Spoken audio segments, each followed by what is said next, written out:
بسم اللہ الرحمن الرحیم۔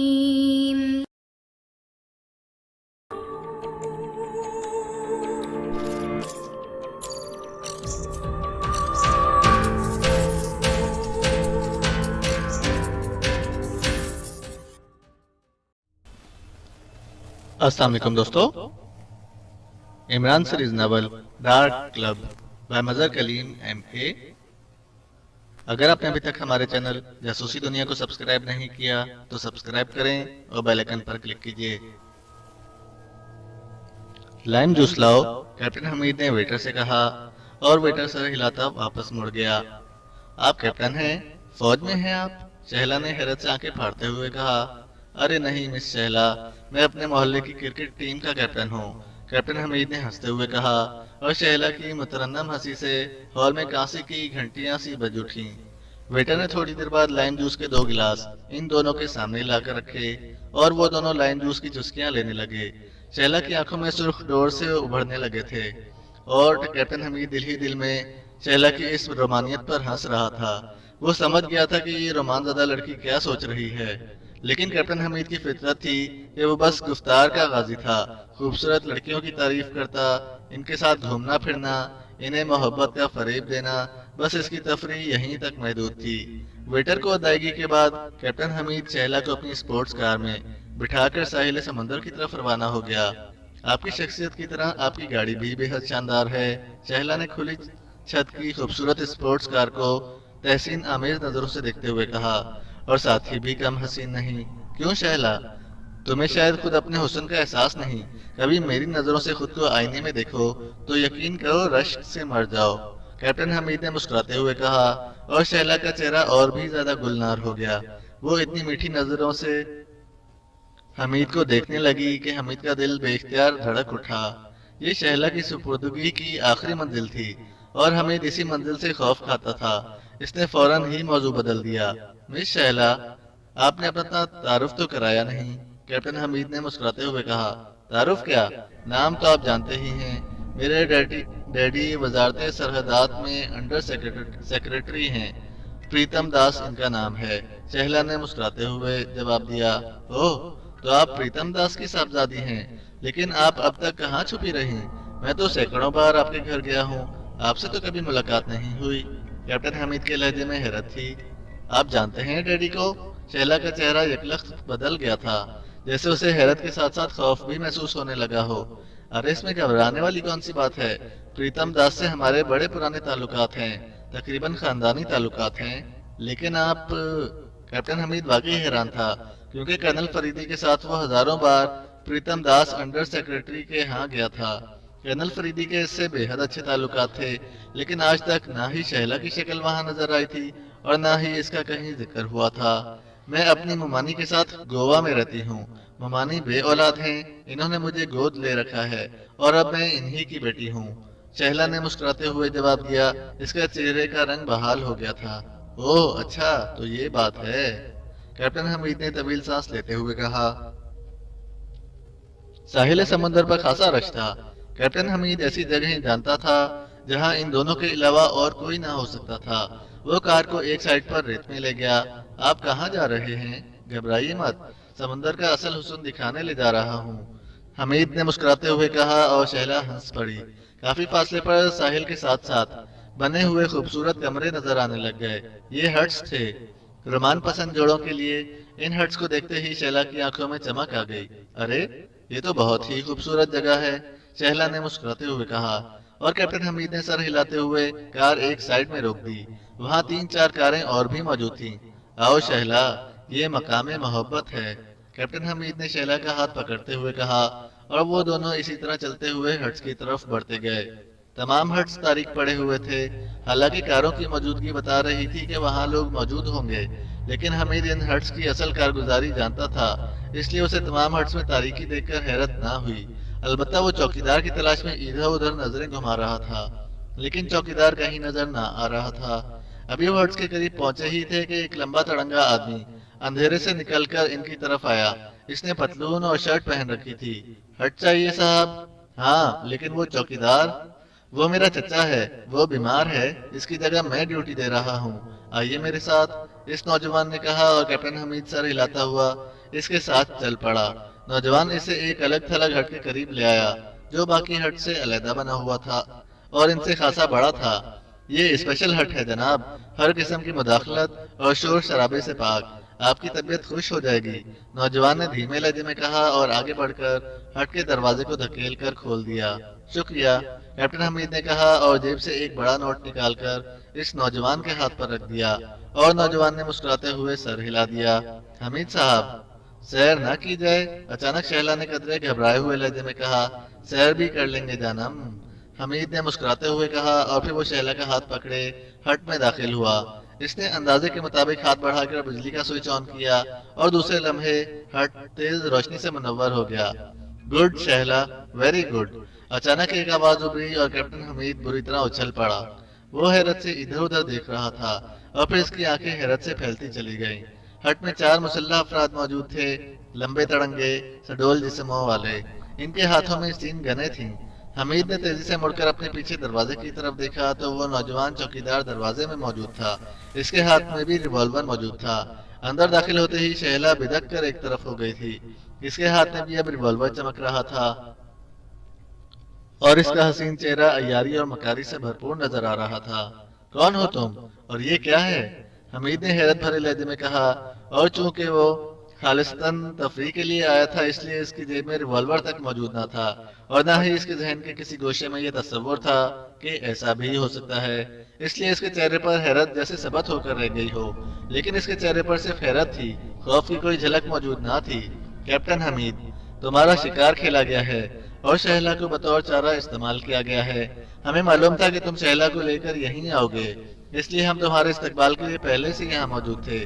چوکیدار کو ختم کر دیا گیا ہے اور یہ سارے ہٹس خالی ہیں، اس لیے تمہاری چیخو پکار یہاں کوئی سننے والا نہیں، اور ہم یہاں صرف 5 افراد ہی نہیں، ہمارے 8 ساتھی ہٹ کے باہر بھی موجود ہیں۔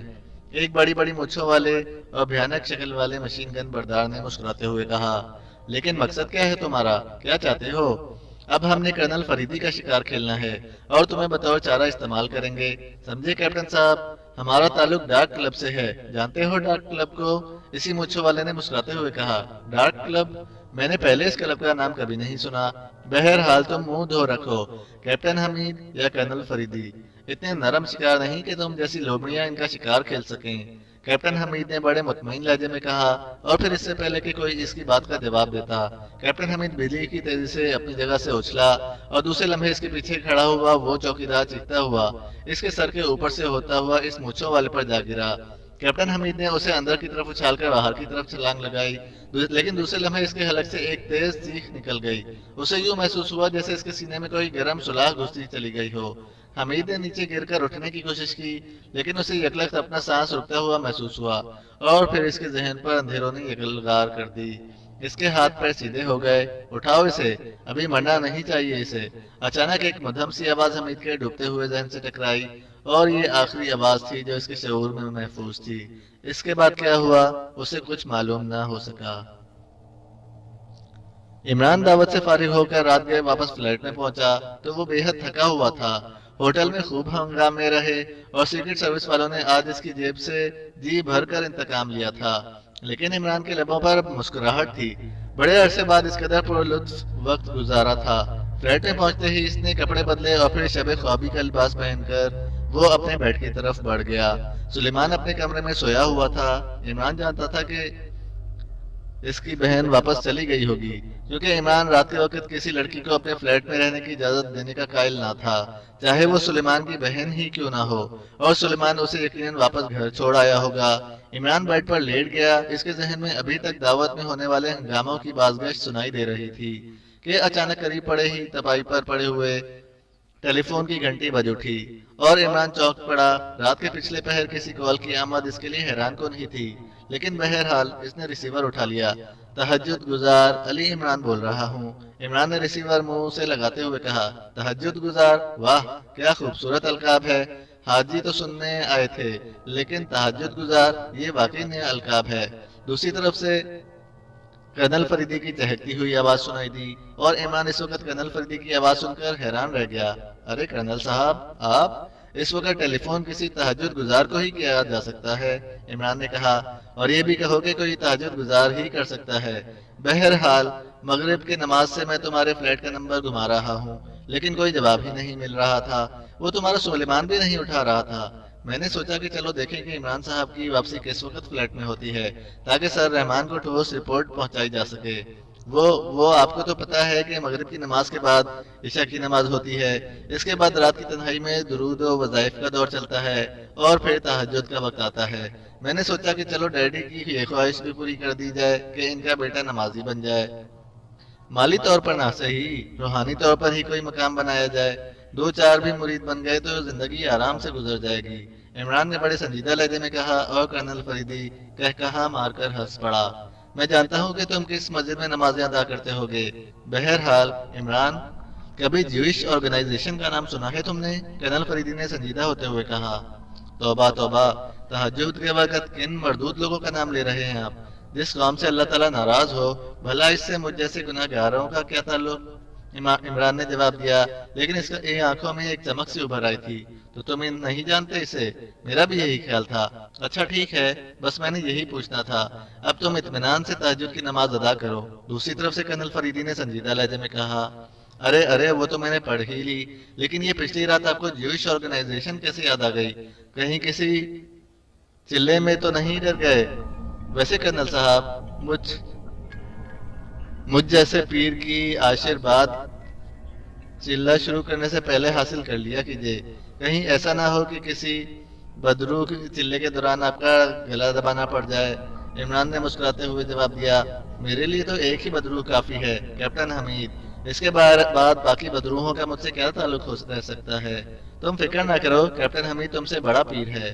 کرنل فریدی نے ہنستے ہوئے کہا، اچھا، میں تو آج تک یہی سمجھتا رہا تھا کہ کیپٹن حمید صنف نازک کا پیر ہے۔ آج پتا چلا کہ اس نے آپ جیسی غرق صنف کو بھی راہ پر لگا رکھا ہے۔ بڑی ترقی کی ہے اس نے۔ بہرحال یہ جوئش آرگنائزیشن کا کیا قصہ ہے؟ عمران نے اصل مطلب پر آتے ہوئے کہا۔ وہ اس خوفناک تنظیم کا نام کرنل فریدی کے منہ سے سن کر چونک پڑا تھا۔ تو تم جانتے ہو جوئش آرگنائزیشن کو؟ مجھے پہلے سے اندازہ تھا۔ پچھلے دنوں جوئش آرگنائزیشن کی ایک تنظیم سے میرا سابقہ پڑ گیا تھا، اور مجھے ان سے ایک ایسا راز ملا ہے کہ تم سنو گے تو اچھل پڑو گے۔ کرنل فریدی نے کہا، میں تو سننے سے پہلے ہی اچھل رہا ہوں۔ صبح کی ورزش تو آپ جانتے ہیں میری عادت ہے۔ مجھے ان کے خفیہ ہیڈ کوارٹر کی سنگن ملی ہے، اور میں سوچ رہا تھا کہ ان معلومات سے کوئی ٹھوس فائدہ اٹھاؤں کہ وہ خود ہی مجھے فائدہ پہنچانے یہاں ساگا لینڈ میں آ پہنچے۔ کرنل فریدی نے جواب دیا، خود آپ پہنچے؟ اوہ، تو انہیں بھی معلوم ہو گیا ہوگا کہ کرنل فریدی ان کے مقدس راز سے آگاہ ہو گیا ہے، اور ان کے قانون کے مطابق اب کرنل فریدی کا قتل مقدس مشن بن گیا ہوگا۔ بہرحال آپ گھبرائیے نہیں، کیپٹن حمید سمیت یہاں میرے پاس آ جائیے۔ میں آپ کے گرد ایسا جلالی حصار قائم کر دوں گا کہ کوئی بدرو اس حصار میں جھانک بھی نہ سکے گی، لیکن تہجد بہرحال آپ دونوں کو پڑھنی ہی پڑے گی۔ عمران نے مسکراتے ہوئے کہا، دعوت کا شکریہ، ضرورت پڑی تو تمہارے حصار کو بھی آزما لوں گا۔ میرا ٹیلی فون کرنے کا مقصد اور تھا۔ جوئش آرگنائزیشن کی ایک خفیہ تنظیم ہے ڈارک کلب، اس کے متعلق اگر تمہارے پاس کوئی مواد ہو تو مجھے بتاؤ، کیونکہ مجھے معلوم ہے کہ تمہاری لائبریری میں اس کی فائل ضرور ہوگی۔ Dark club? او ہاں، ہے تو صحیح، لیکن کوئی تفصیلی بات اس میں موجود نہیں ہے۔ صرف اتنا معلوم ہے کہ اسے جوئش آرگنائزیشن کی سب سے خطرناک تنظیم سمجھا جاتا ہے۔ انتہائی خطرناک قاتلوں پر مشتمل تنظیم ہے، اور ہمیشہ اندھیرے میں وار کرنے کی عادی ہے۔ اس کا ہیڈ کوارٹر ناراک میں ہے، لیکن کہاں ہے اس کا کوئی پتہ نہیں۔ عمران نے ذہن پر زور دیتے ہوئے تمام تفصیل بتا دی۔ بس اتنا ہی کافی ہے، بہت بہت شکریہ، تمہیں بے وقت تکلیف دی ہے۔ کرنل فریدی نے کہا، لیکن ہوا کیا ہے مجھے بھی تو بتائیے۔ عمران نے بے چینی سے پوچھا۔ ہونا کیا ہے؟ مجھے اطلاعات ملی ہے کہ ڈارک کلب میرے قتل کا مشن لے کر ساگا لینڈ آ رہا ہے یا آ چکا ہے۔ میں نے سوچا کہ اگر اس کے متعلق کچھ تفصیلات کا علم ہو جائے تو کام کرنے میں آسانی رہے گی۔ اوہ کرنل فریدی، اگر ایسا بات ہے تو احتیاط کرنا، یہ لوگ بے حد خطرناک ہیں۔ آج کل میں فارغ ہوں، اگر کہو تو شکار کھیلنے میں تمہارے پاس آ جاؤں؟ فکر نہ کرو، میں اپنی بندوقیں اپنے ہمراہ لے آؤں گا۔ عمران نے کہا، ارے نہیں، ابھی کرنل فریدی کے بازوؤں میں اتنا دم خم موجود ہے کہ وہ اپنا شکار خود کھیل سکے۔ بہرحال آفر کا شکریہ، خدا حافظ۔ دوسری طرف سے کرنل فریدی نے جواب دیا، اور اس کے ساتھ ہی رابطہ ختم ہو گیا۔ عمران چند لمحے ریسیور ہاتھوں میں پکڑے خاموش بیٹھا رہا۔ اس کی فراخ پیشانی پر شکنیں نمودار ہو گئی تھیں۔ اس نے جوئش آرگنائزیشن کے متعلق بہت کچھ سن رکھا تھا۔ اسے معلوم تھا کہ یہودیوں کی یہ خفیہ تنظیم یہودی سلطنت کے قیام کے لیے کام کر رہی ہے، اور ان کا مطمع نظر تقریباً آدھی دنیا پر یہودی سلطنت کا قیام ہے، اور پاکیشیا کو بھی انہوں نے اپنی سلطنت کے نقشے میں شامل کر رکھا ہے۔ لیکن چونکہ ان کی کوئی تنظیم پاکیشیا میں سامنے نہ آئی تھی، اس لیے اس نے بھی ان کے متعلق نہ سوچا تھا۔ لیکن اب کرنل فریدی کی بات سن کر اسے یقین آ گیا تھا کہ یہ لوگ یقیناً ساگا لینڈ کے ساتھ ساتھ پاکیشیا میں بھی کام کر رہے ہوں گے۔ پاکیشیا ایک اسلامی ملک ہے، اور ان کی نظروں میں ساگا لینڈ سے زیادہ پاکیشیا کی اہمیت ہوگی، اور اب تک ان میں سے کسی کے سامنے نہ آنے سے ظاہر تھا کہ ان کا کام انتہائی خفیہ طور پر جاری ہوگا، اور یہ عمران کے نقطۂ نظر سے انتہائی خطرناک بات تھی۔ یہ لوگ کسی بھی وقت پاکیشیا کی سلامتی کو نقصان پہنچا سکتے تھے۔ عمران سوچ رہا تھا کہ اسے یقیناً ان کا کھوج لگانا چاہیے، ورنہ یہ لوگ کسی بھی وقت آستین کے سانپ ثابت ہو سکتے تھے۔ لیکن چونکہ یہ کام ستاوی سطح پہ نہ ہو سکتا تھا، اس لیے اس نے یہ فیصلہ کیا کہ وہ خود ذاتی طور پر ساگا لینڈ جا کر کرنل فریدی کے ساتھ کام کرے گا۔ وہاں سے اس کے گروپ کا یقیناً کھوج لگ جائے گا جو پاکیشیا میں کام کر رہے ہوں گے۔ چنانچہ یہ فیصلہ کر کے اس نے کمبل اپنے سر سے کھینچ لیا۔ وہ صبح ساگا لینڈ جانے کا فیصلہ کر چکا تھا۔